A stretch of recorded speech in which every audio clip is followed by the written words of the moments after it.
वृंदावनेश्वरी वृषभानुसुते देवी प्रणमामि हरिप्रिये। वाञ्छाकल्पतरुभ्यश्च कृपा सिन्धुभ्य एव च पतितानां पावनेभ्यो वैष्णवेभ्यो नमो नमः। जय श्री कृष्ण चैतन्य प्रभु नित्यानंद श्री अद्वैत गदाधर शिवासादि गौर भक्तविंद। हरे कृष्णा कृष्णा कृष्णा हरे हरे, हरे राम राम राम हरे हरे। नमो विष्णुपादाय कृष्ण पृष्ठाय भूतले श्रीमते भक्ति वेदांत स्वामिनिति नामिने। नमस्ते सरस्वती देवे गौरवाणी प्रचारिणे निर्विशेष शून्यवादी पाश्चात्य देश तारिणे। हरे कृष्णा। तो आप सब भक्तों का स्वागत है आज की कक्षा में। आज से हम भक्ति बेसिक कोर्स, जो भक्ति हम करते हैं, जो भक्ति के बेसिक्स हैं, जो भक्ति की शुरुआत है, तो बेसिक से कैसे शुरुआत करें, क्या क्या प्रिंसिपल करें, क्या ना करें, तो इस तरह हमने एक कोर्स डिजाइन किया है। इसके अंतर्गत हम 6 कोर्स करेंगे। तो पहला कोर्स जिसमें होगा भक्ति इन इस्कॉन, कि इस्कॉन है उसमें भक्ति कैसे करते हैं, साधना क्या करते हैं, क्या रूल्स हैं, क्या डूज हैं, क्या डोंट्स हैं, क्या करना है क्या नहीं करना, सो हम चर्चा करने का प्रयास करेंगे। और दूसरे दिन हम इस्कॉन और शिला प्रभुपाद, कि शिला प्रभुपाद कौन थे और उन्होंने इस्कॉन की स्थापना क्यों की, तो उसको हम चर्चा करेंगे। तीसरे दिन गुरु और दीक्षा क्या, जैसे कभी कोई हमारे अंदर प्रश्न आता है कि गुरु की क्या आवश्यकता है, या बिना दीक्षा लिए क्या हम भक्ति नहीं कर सकते, क्यों किसी के अंडर में करना, मैं खुद अपने मन से भक्ति कर सकता हूँ। So what is the need of गुरु, और दीक्षा अगर लेनी है तो कैसे लें फिर दीक्षा, उसको चर्चा करेंगे। और फिर चौथे दिन जो बेसिक डीटी वर्शिप है, कि कैसे हमारे घर में विग्रह है, कैसे हम नॉर्मली भगवान की पूजा अर्चना करें, उनका अभिषेक करें, कैसे भगवान को भोग लगाएं, कैसे उनको सुलाएं, कैसे उनको जगाएं, तो इन सिद्धांतों पर चर्चा करेंगे। और 5वां सेशन होगा हमारा जो फेस्टिवल सेलिब्रेशंस हैं, कि जो वैष्णव संप्रदाय है उसमें कौन कौन से व्रत त्योहार आते हैं, और उन फेस्टिवल्स को हम कैसे सेलिब्रेट कर सकते हैं, कौन कौन से व्रत हमें रखने चाहिए जिनसे भगवान प्रसन्न हो और हम भक्ति में उन्नति कर पाए। और then finally becoming a devotee, कि हम कैसे अच्छे भक्त बने, क्योंकि हमारे जीवन का लक्ष्य क्या है, भक्त बनना है ना। कि कैसे हम अच्छे भक्त बने, क्या भक्तों के अंदर गुण होते हैं और कैसे उन गुणों को अपने अंदर हम अंगीकार कर सकते हैं।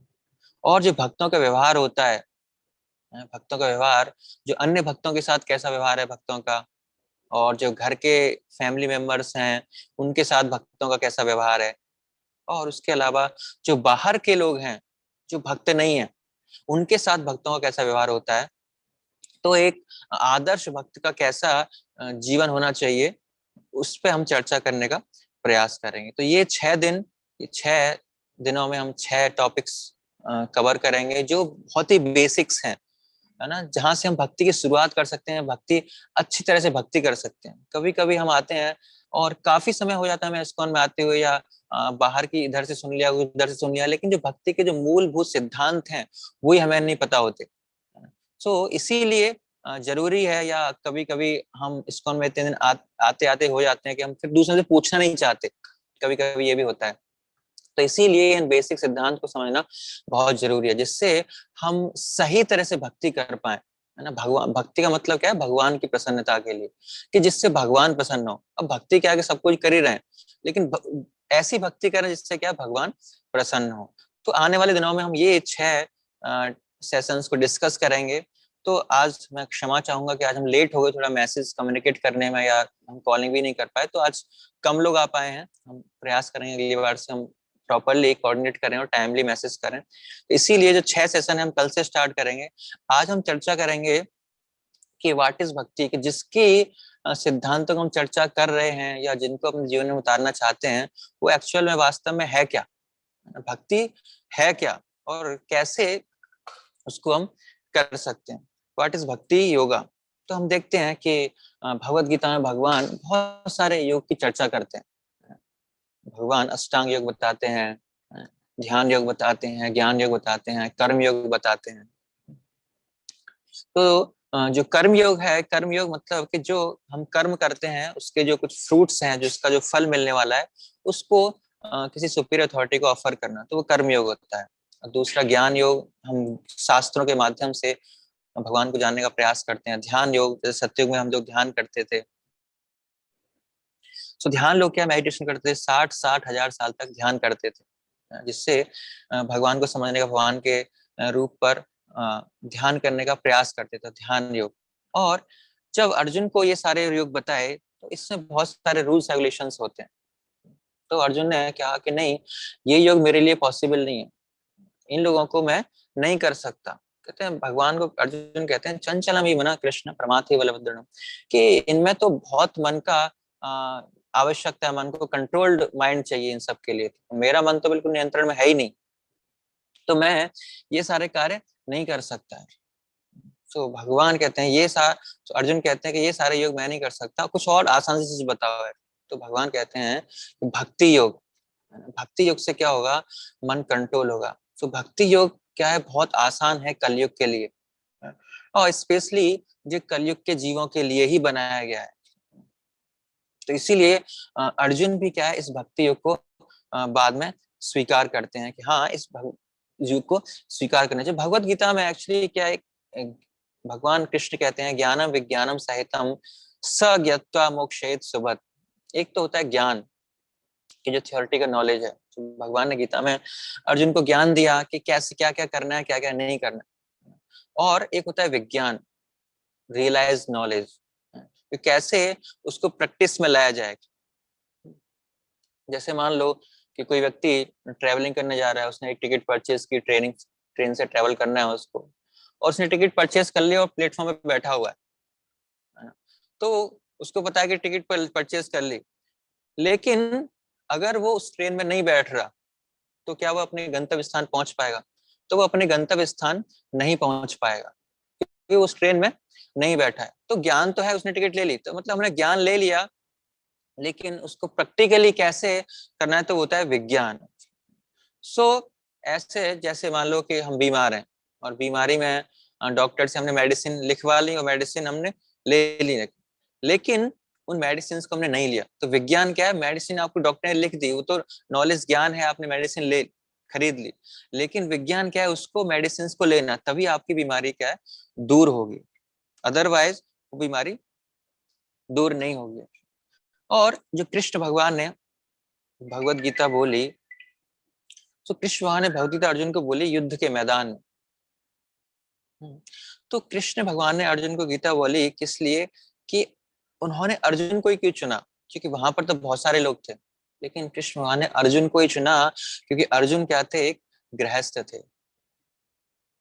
इसीलिए अर्जुन को चुना। तो उन्होंने कहा कि नहीं, ये जो भगवत गीता है, क्योंकि कई कई बार मिसकंसेप्शन रहता है कि भगवत गीता क्या है, अगर भगवत गीता पढ़ेंगे तो क्या है, सब घर बार छोड़ना पड़ेगा, या जो भगवत गीता है कि नहीं, जैसे हम कई बार लोगों से मिलते हैं तो हमें ये सुनने को मिलता है कि भगवत गीता घर में रखेंगे तो क्या होगा, घर में लड़ाइयाँ होंगी। महाभारत हुआ था तो क्या लड़ाइयाँ हुई थी, इसी वजह से भगवत गीता घर में नहीं रखनी चाहिए। और ये भगवत गीता का, ये तो जो रिनंसिएंट हैं, जो वैरागी हैं, उनके लिए भगवत गीता था, जो सब कुछ त्याग चुके हैं, जो घर में रहते हैं, उनके लिए भगवत गीता नहीं। तो ये मिसकंसेप्शन हमेशा काफी बार हमारे मन में रहता है। लेकिन भगवान ने गीता का संदेश किसको दिया, अर्जुन। अर्जुन को क्यों दिया, अर्जुन एक गृहस्थ तो है ही, और गृहस्थ होने के साथ साथ क्या है, एक इतनी बड़ी रॉयल फैमिली से बिलोंग करते हैं। कोई कह सकता नहीं मेरे पास समय नहीं है, मैं मेरे पास ये करना है, मुझे वो करना है, लेकिन अर्जुन के पास क्या है, एक राजा की भूमिका निभा रहे हैं, राजा के बड़े भाई ऑलमोस्ट राजा ही हैं। सो उनके पास इतनी सारी रेस्पॉन्सिबिलिटीज हैं, इतनी बड़ी जिम्मेदारियां हैं, लेकिन फिर भी वो उस भगवत गीता के संदेश को सुन रहे हैं। तो इसीलिए भगवान ने अर्जुन को चुना, कि लोगों को इस संसार को बताने के लिए कि इतनी सारी सामाजिक जिम्मेदारियों के बावजूद भी, इतनी सारी जिम्मेदारियों के बावजूद भी अर्जुन ने बहुत ध्यानपूर्वक इस गीता का संदेश को सुना, गृहस्थ आश्रम में होते हुए भी इस संदेश को सुना। तो जिससे हमें पता लगता है कि ये संदेश ऐसा नहीं है वैरागियों के लिए, ये संदेश वैरागियों के लिए नहीं है, ये सभी के लिए। ब्रह्मचारियों के लिए भी है, गृहस्थ के लिए भी, वानप्रस्थ के लिए, सन्यासियों के लिए भी है। सो इस संदेश को इतनी सारी जिम्मेदारियां, इतने सारी सामाजिक जिम्मेदारियां होने के बावजूद भी अर्जुन ने सुना। तो इससे हमें पता पड़ता है कि ये संदेश हमारे लिए भी जरूरी है। हो सकता है हमारे पास भी बहुत सारी जिम्मेदारियां हो, लेकिन अर्जुन की बराबर तो हमारे पास जिम्मेदारियां नहीं होंगी, अर्जुन से तो कम ही होंगी। तो इसीलिए संदेश क्या है, बहुत जरूरी है। जैसे अर्जुन ने सुना इतनी सारी जिम्मेदारियों के बावजूद भी, गृहस्थ आश्रम में होते बावजूद भी, तो हमको भी इस संदेश का पालन करना चाहिए। और जैसे ही कभी कभी आध्यात्मिकता की बात करते हैं या भक्ति की बात करते हैं, सो हमारे मन में फिर से कुछ प्रश्न आते हैं। प्रश्न क्या आते हैं, कुछ मिसकंसेप्शन आते हैं कि जो भक्ति है, जो आध्यात्मिक जीवन है, वो क्या है, ये तो एक रिटायरमेंट प्रोग्राम। भक्ति कब करेंगे, जब बुढ़े हो जाएंगे, जब हम किसी काम के नहीं रहेंगे, जब जो हमारे एम्प्लॉयर हैं, जहां हम जॉब करते हैं, वो भी हमें बाहर निकाल देंगे, रिटायरमेंट दे देंगे कि आप यहाँ आप काम करने के लायक नहीं हो। गवर्नमेंट जॉब कर रहे हैं तो सरकार भी हमको निकाल देगी कि नहीं, अब आप यहाँ पर कुछ भी कार्य करने लायक नहीं हो। तब हम क्या है, भक्ति करेंगे, अपना आध्यात्मिक जीवन की शुरुआत करेंगे। ये क्या है, एक गलत मिसकंसेप्शन है। जो आध्यात्मिक जीवन है वो रिटायरमेंट प्रोग्राम नहीं है। आध्यात्मिक जीवन जब से हमारे जीवन की शुरुआत होती है, जब से हमें थोड़ी बहुत कॉन्शियसनेस होती है, चेतना होती है, हम थोड़ा समझदार होते हैं, तब से हमें भक्ति की शुरुआत करनी चाहिए। श्रीमद् भागवतम में प्रहलाद महाराज जो भगवान के शुद्ध भक्त हैं, 5 वर्ष की अवस्था से भक्ति करते हैं, और वो दूसरे लोगों को भी संदेश देते हैं कि कब से भक्ति करनी है, कौमारम आचरेत, कुमार अवस्था से हमको भक्ति करनी चाहिए। ऐसा नहीं है कि जब हम बुढ़े हो जाएंगे तो हम भक्ति करेंगे। तो ये धारणा रहती है जनरली लोगों के मन में। एक बार एक बच्चा था, तो उसके फादर ने उस बेटे से पूछा कि आपकी दादी का बर्थडे आने वाला है बेटा, तो आप क्या गिफ्ट दोगे दादी को? तो बच्चे ने बोला कि मैं दादी को ना फुटबॉल गिफ्ट करूंगा। कि दादी को फुटबॉल क्यों, इस उम्र में फुटबॉल कैसे खेलेगी दादी, पागल हो, ऐसा क्यों करोगे? कि नहीं, जब मैं मेरे बर्थडे पे दादी ने मुझे क्या दिया था, भगवत गीता दी थी। इसका मतलब क्या है कि बच्चे को भी पता है, पहले से उसके अंदर संस्कार है, उसको भी पता है कि जो भगवत गीता कब पढ़नी है, जब बुढ़े हो जाएंगे तब। जब भी तो मैं जवान हूँ, तो जवानी में मुझे भगवत गीता नहीं पढ़नी। बट ये गलत धारणा है, क्योंकि उस टाइम रिटायरमेंट जब हम किसी काम के लिए नहीं रहेंगे, तो हमसे भगवत गीता भी नहीं पढ़ी जाएगी। और उस अवस्था में जब हम भगवत गीता पढ़ेंगे, जब हमारे आंखों से दिखाई नहीं देगा, कानों से सुनाई नहीं देगा, मुंह से बोला नहीं जाएगा, हाथ में भगवत गीता पढ़ेंगे, तो हाथ क्या है, कांपेंगे, हमारे हिलेंगे।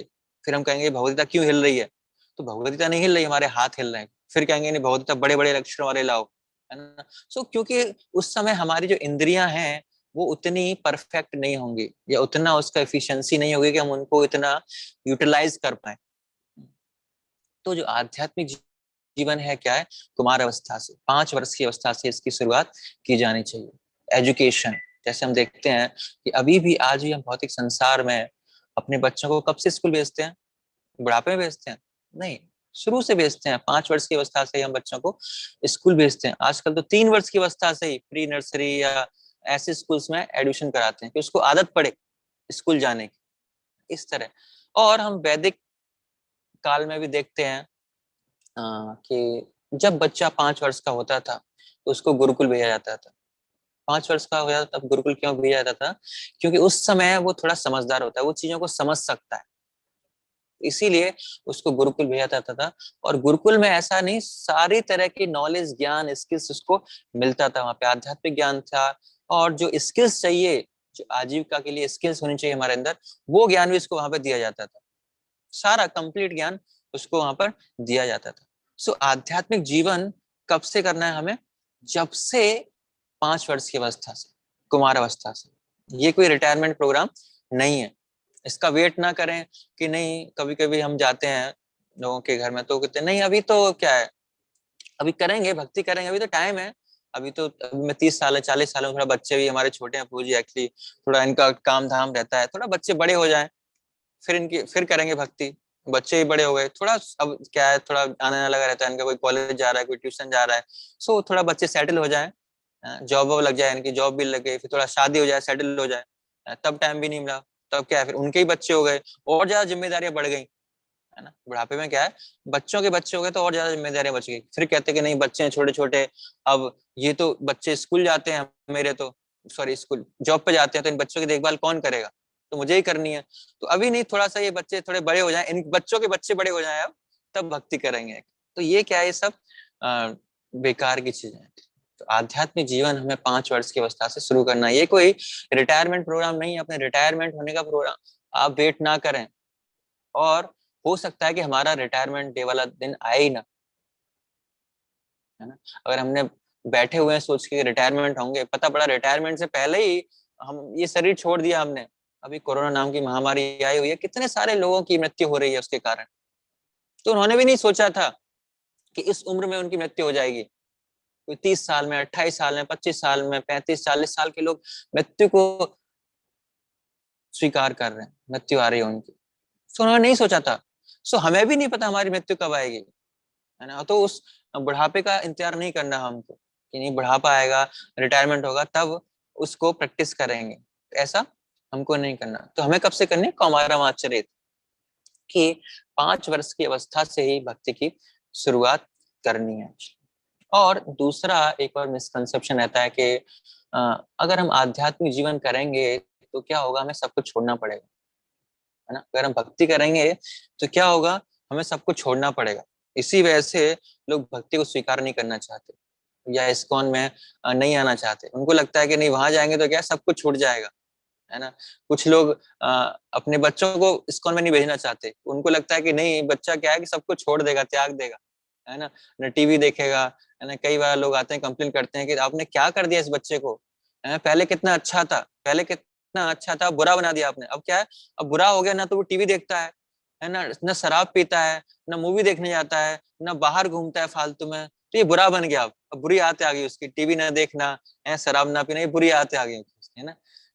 इसी वजह से लोग क्या है, अपने बच्चों को मंदिर नहीं भेजते कि क्या है वो सब कुछ त्याग देगा, नहीं। लेकिन जो आध्यात्मिक जीवन है उसका मतलब ये नहीं है कि हमें सब कुछ छोड़ना है। हमें क्या करना है, सब कुछ जोड़ना है। जो कुछ भी हमारे एक्टिविटीज हैं, जो कुछ क्रिया है, वो सारी क्रिया एज इट इज करनी है, लेकिन उनको भगवान को जोड़ के करनी है। ये आध्यात्मिक जीवन है। इसको हम निकाल दें बाहर कि हमें सब कुछ छोड़ना, हमें कुछ नहीं छोड़ना, हमें सब कुछ जो हमारे पास है उसको जोड़ना है भगवान से। ये मिसकॉन्सेप्शन को हमें दूर रहना चाहिए। सो शिला प्रभुपाद जो इस्कॉन के फाउंडर आचार्य हैं, अगर हमें ये ज्ञान चाहिए भी, तो हमें शिला प्रभुपाद के द्वारा ये ज्ञान मिलता है, लेकिन अगर हमें वास्तविक ज्ञान चाहिए तो उसके लिए क्या प्रोसेस है, क्या विधि है, कैसे हम उस ज्ञान को प्राप्त कर सकते हैं, भक्ति की विधि है इसको कैसे हम प्राप्त करें। तो कैसे प्राप्त कर सकते हैं, एवं परा प्राप्त मिदम, की गुरु परंपरा के माध्यम से, है ना। एक गुरु परंपरा है, जैसे हम कॉलेज स्कूल्स में पढ़ते हैं कि एक टीचर है, उसने अपने स्टूडेंट को ज्ञान दिया, फिर उसने अपने विद्यार्थियों को ज्ञान दिया, तो ऐसे जो ज्ञान है वो गुरु परंपरा के माध्यम से आगे जाता है। तो इसी तरह आध्यात्मिक ज्ञान भी, कि एक गुरु थे, उन्होंने अपने शिष्य को ज्ञान दिया, फिर उसने अपने शिष्य को ज्ञान दिया, तो इस तरह परंपरा के माध्यम से जो ज्ञान है एज इट इज वहां तक फॉलो होता है।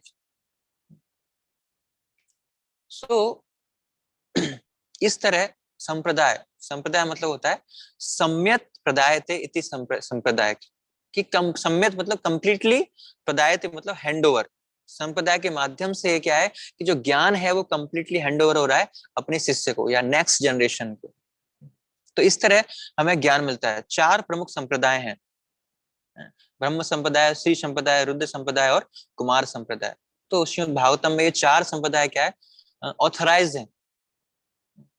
तो ये संप्रदाय मतलब लाइक एक इंस्टीट्यूशन, कॉलेज, जैसे हम कॉलेज में एडमिशन लेते हैं, तो ये संप्रदाय है।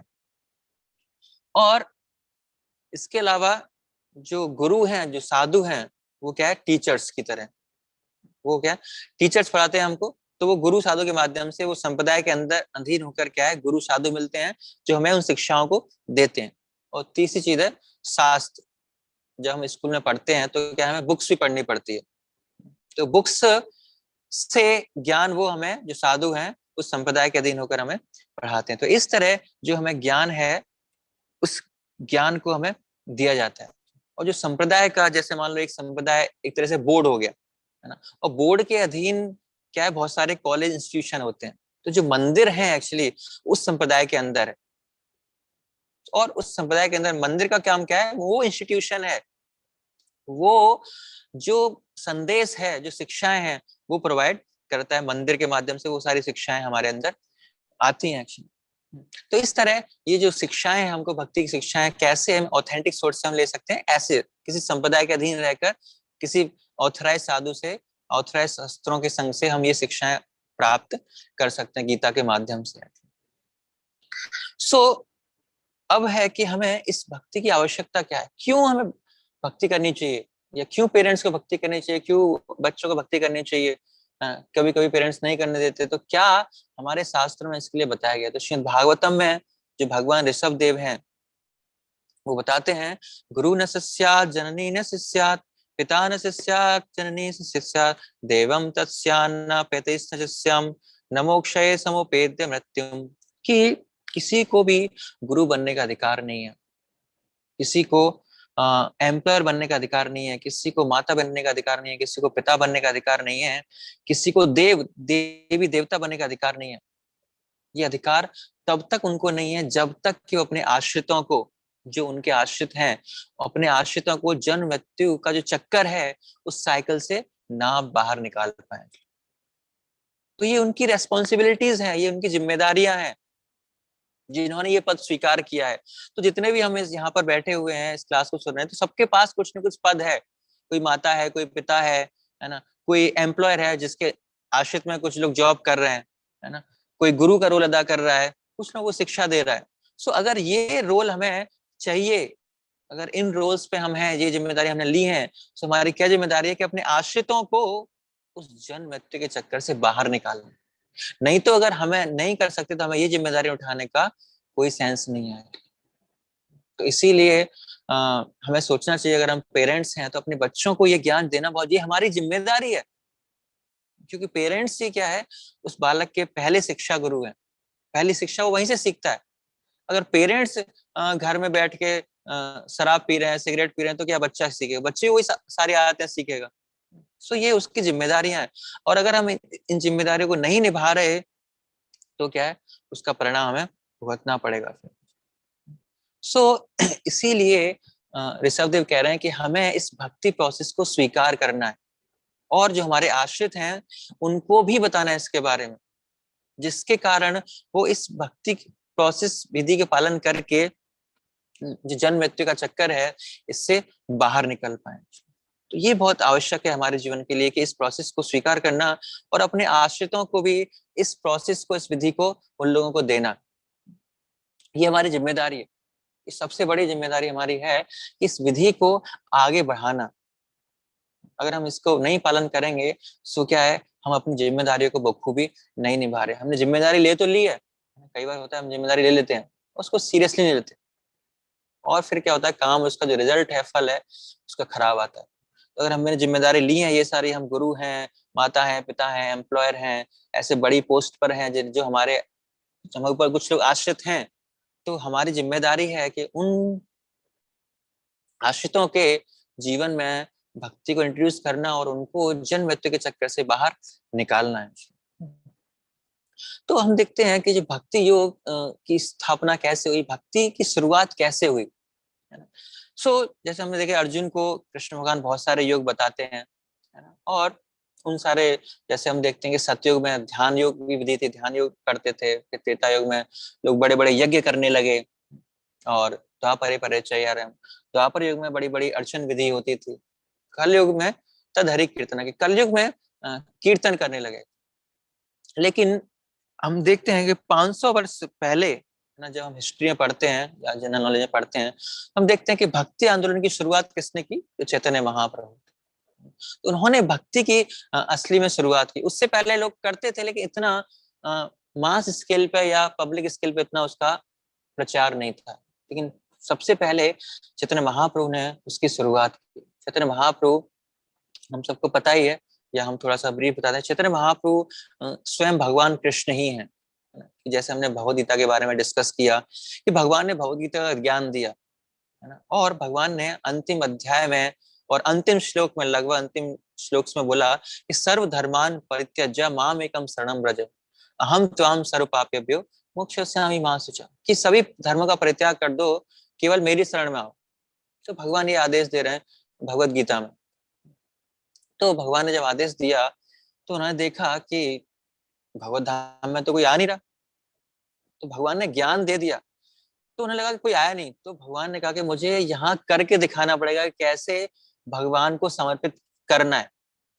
तो विज्ञान, ज्ञान दे दिया भगवान ने, लेकिन विज्ञान व्यवहारिक रूप से इसको कैसे करना है वो उनको बताना पड़ेगा। तो स्वयं साक्षात कृष्ण चैतन्य महाप्रभु के रूप में प्रकट होते हैं मायापुर में, जो वेस्ट बंगाल में जगह है।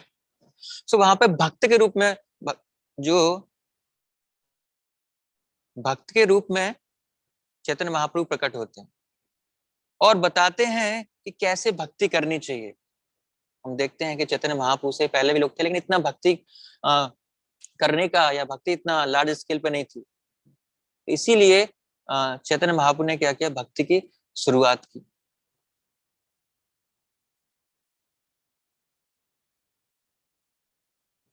सो चैतन्य महाप्रभु साक्षात भगवान के अवतार हैं, और अवतार लिया भगवान ने किसके लिए, कि भक्ति कैसे करनी है सिखाने के लिए। श्री कृष्ण भगवान ने ज्ञान दे दिया भगवत गीता में, लेकिन व्यवहारिक रूप से उसको कैसे निभाना है वो चैतन्य महाप्रभु आज से 500 साल पहले लगभग मायापुर में प्रकट होने के बाद दिखाते हैं। और चैतन्य महाप्रभु ने लार्ज स्केल पे जो भक्ति की शुरुआत की, राधा कृष्ण की वर्ष से उन्होंने शुरुआत की। राधा कृष्ण की वर्ष से हम देखते हैं कि 500 साल पुराना कोई मंदिर नहीं है राधा कृष्ण का। कृष्ण के अकेले के मंदिर हैं, लेकिन राधा कृष्ण का कोई भी मंदिर नहीं है। लेकिन 500 साल बाद, 500 साल पुराने ही सारे मंदिर, उससे पुराना कोई मंदिर नहीं है, क्योंकि चैतन्य महाप्रभु ने ये राधा कृष्ण की वर्ष जो वो इंट्रोड्यूस की, उसकी शुरुआत की। उससे पहले हम कोई मंदिर राधा कृष्ण का नहीं देखते। चैतन्य महाप्रभु के प्रिंसिपल डिसाइपल्स थे जो षड गोस्वामी हैं, तो उन्होंने 6 गोस्वामियों को मथुरा वृंदावन भेजा कि आप जाओ वहां पर और राधा कृष्ण की स्थलियों को फिर से पुनः प्रकट करो, पुनर्जीवित करो उन स्थलियों को जहां पर भगवान कृष्ण ने लीलाएं की थी। तो षड गोस्वामी वहां पर गए और उन्होंने स्थलियों को फिर से रिप्रकट किया। उन्हें शास्त्रों लिखे, शास्त्रों को लिखा और मंदिरों की स्थापना की, राधा कृष्ण की मंदिरों की स्थापना की, जो चैतन्य महाप्रभु का आदेश था। तो चैतन्य महाप्रभु ने अपने व्यवहार से दिखाया कैसे भक्ति करनी है ना, कैसे भक्तों के साथ डीलिंग करनी है, कैसे भक्तों का संग करना है, क्या क्या भक्ति के अंदर करना है। सो जो चैतन्य महाप्रभु है क्या है, असलियत में क्या है, भक्ति के फाउंडर वही है। भक्ति उन्होंने इंट्रोड्यूस की थी, बाद में फिर उस भक्ति को कंटिन्यू किया गया, है ना, किनके द्वारा, उनके जो प्राइम डिसाइपल्स थे, षड गोस्वामी थे, उन्होंने उस भक्ति को कंटिन्यू किया। और उसके बाद और पार्षद आए चैतन्य महाप्रभु के बाद में, फिर भक्ति विनोद ठाकुर आए। भक्ति विनोद ठाकुर ने फिर अपने पुत्र श्रील भक्ति सिद्धांत सरस्वती महाराज, उन्होंने कंटिन्यू किया, उन्होंने 64 गौड़ीय मठों की स्थापना की। और उसके बाद फिर श्रील प्रभुपाद जी ने इस भक्ति आंदोलन को क्या है आगे बढ़ाया, क्योंकि उनके जो गुरु का आदेश था, श्रील भक्ति सिद्धांत महाराज का आदेश था कि इस जो श्रीमद् भागवत गीता और जो श्रीमद् भागवतम का संदेश है ये बहुत महत्वपूर्ण है, तो इसको क्यों नहीं आप ले जाते विदेशों में और इस संदेश को दूसरे लोगों को देते हैं। उनकी आज्ञा से फिर श्रील प्रभुपाद ने इस संदेश को आगे बढ़ाया। तो भक्ति के उपज कहाँ से हुई, चैतन्य महाप्रभु से हुई। इस तरह ये जो ज्ञान है इस संसार में, जो भक्ति योग अभी इतने सारे लोग फॉलो कर रहे हैं, तो कहाँ से शुरू हुआ, चैतन्य महाप्रभु से शुरुआत हुई। तो ये कुछ भक्ति के बारे में था, क्या भक्ति है, हमें भक्ति क्यों करनी चाहिए, क्या क्या उसके बारे में मिसकंसेप्शन रहते हैं। और कल जो हम डिस्कस करेंगे कि श्रील प्रभुपाद जी कौन है, क्यों उन्होंने भक्ति का प्रचार किया, विदेशों में क्यों किया, यहाँ क्यों नहीं किया उसका प्रचार उन्होंने। ये चर्चा करेंगे। इस्कॉन स्थापना क्यों की, इस्कॉन के क्या उद्देश्य हैं, क्यों इसमें स्थापना की, ये हम कल चर्चा करने का प्रयास करेंगे। तो आज के सेशन में हमने डिस्कस किया कि भक्ति के बारे में, कि क्या भक्ति है, भक्ति योग क्या है। बहुत सारे योग हैं, अर्जुन उन सारे योग को करने से मना कर देते हैं, भगवान फिर भक्ति योग के बारे में बताते हैं। और क्या क्या मिसकंसेप्शन है उसके बारे में, कि ये रिटायरमेंट प्रोग्राम नहीं है, कौमारम आश्रित है ना, ये 5 वर्ष की अवस्था से किया जाना चाहिए। और ऐसा नहीं है कि हमें सब कुछ छोड़ना है, यहाँ पर सब कुछ छोड़ना नहीं है, हमें हर चीज को भगवान की सेवा में जोड़ना है। और ये भक्ति करना या करवाना ये क्या हमारी जिम्मेदारी है ना। हमें अगर गुरु बनने का अधिकार नहीं है, माता पिता बनने का अधिकार नहीं है, कोई एम्प्लॉयर देवी देवता बनने का अधिकार नहीं है, जब तक कि हम अपने आश्रितों को जन्म मृत्यु के चक्कर से ना बाहर निकाल पाए, या उनको भक्ति की जो विधि है भक्ति योग को उनको ना दे पाए। और भक्ति की जो जनक है कहाँ से शुरुआत हुई? चैतन्य महाप्रभु से। श्री कृष्ण भगवान जब भगवता बोल के चले गए तो उन्होंने देखा कोई भक्ति का पालन नहीं कर रहा, कोई सरेंडर नहीं कर रहा, कोई भगवत धाम नहीं आ रहा, तो भगवान ने सोचा मुझे अब करके दिखाना पड़ेगा। तो चैतन्य महाप्रभु स्वयं आते हैं भक्ति के रूप में और भक्ति करके दिखाते हैं कि कैसे हर परिस्थिति में भगवान को समर्पित किया जा सकता है या कैसे समर्पित होना है। तो इस तरह जो भक्ति योग है, भक्ति चैतन्य महाप्रभु के आगे डिसाइपल्स हैं, उनके षड गोस्वामी के माध्यम से, और फिर भक्ति विनोद ठाकुर के माध्यम से, भक्ति महाराज के माध्यम से, दयानंद श्रील प्रभुपाद जी के माध्यम से ये भक्ति योग हम तक पहुंच रहा है। और कैसे वो आगे बढ़ा, क्यों श्रील प्रभुपाद ने इसका प्रचार किया, वो हम कल डिस्कस करेंगे। तो आप सब लोगों का बहुत बहुत धन्यवाद, आपको इतना समय दिया। अगर आपका कोई प्रश्न है तो ये प्रश्न पूछ सकते हैं।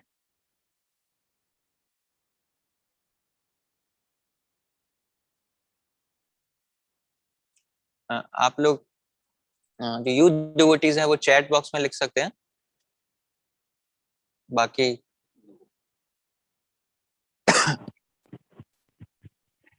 हरे कृष्ण। इससे कोई प्रश्न है तो प्रश्न पूछ सकते हैं अभी।